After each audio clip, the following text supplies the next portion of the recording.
I'm Morgan from Teachable, and today we're going to be talking about creating a curriculum for your online course. We often find that people know they want to create an online course and they even know what they want to teach on, but when it comes to creating a curriculum, that process can be a little bit intimidating. I know most online course creators, before creating their first course, have no background in teaching or education or creating curriculums. So it's a very new experience for them, and a lot of people tend to overcomplicate it.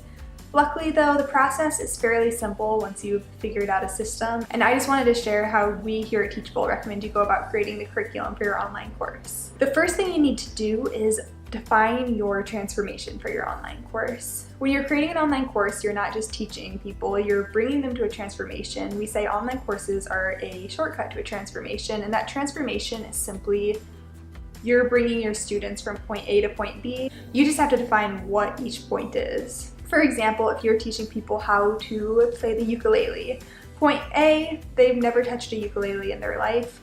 Point B, they're able to strum along to pretty simple songs. So your transformation would be, by the end of taking my online course, you're going to be able to play all of the basic notes for the ukulele and learn different strumming patterns. So once you've got the transformation, your second step is to start working backwards and think of every step you took to reach that transformation yourself. For this step, it's really important to put yourself in your student's shoes.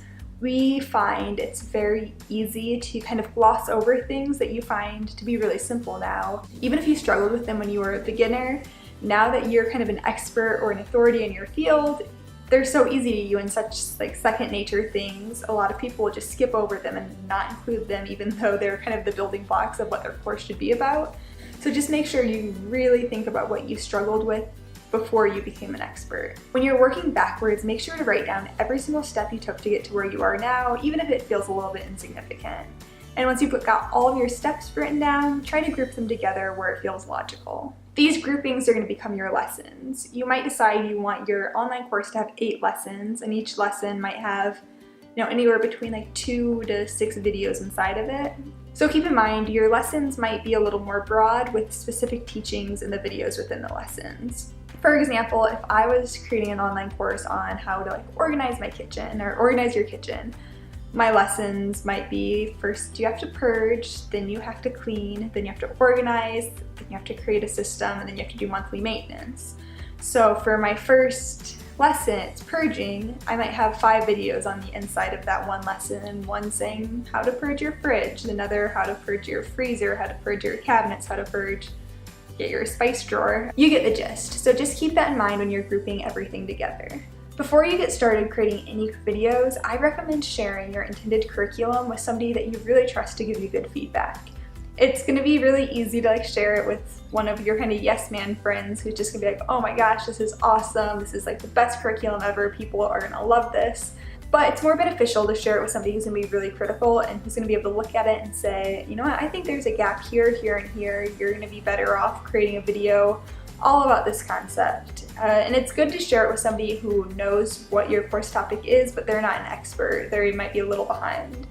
And if you are an influencer online, you could even share it with a few people in your audience and say, hey, I'm going to share my curriculum with 3 people.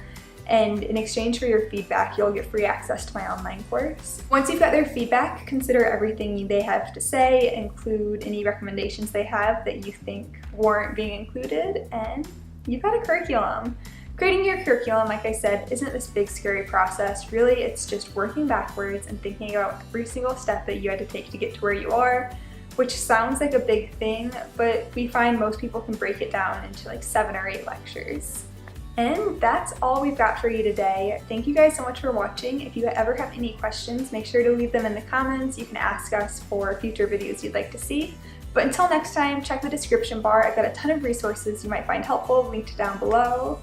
Otherwise, I'll see you next week. Bye.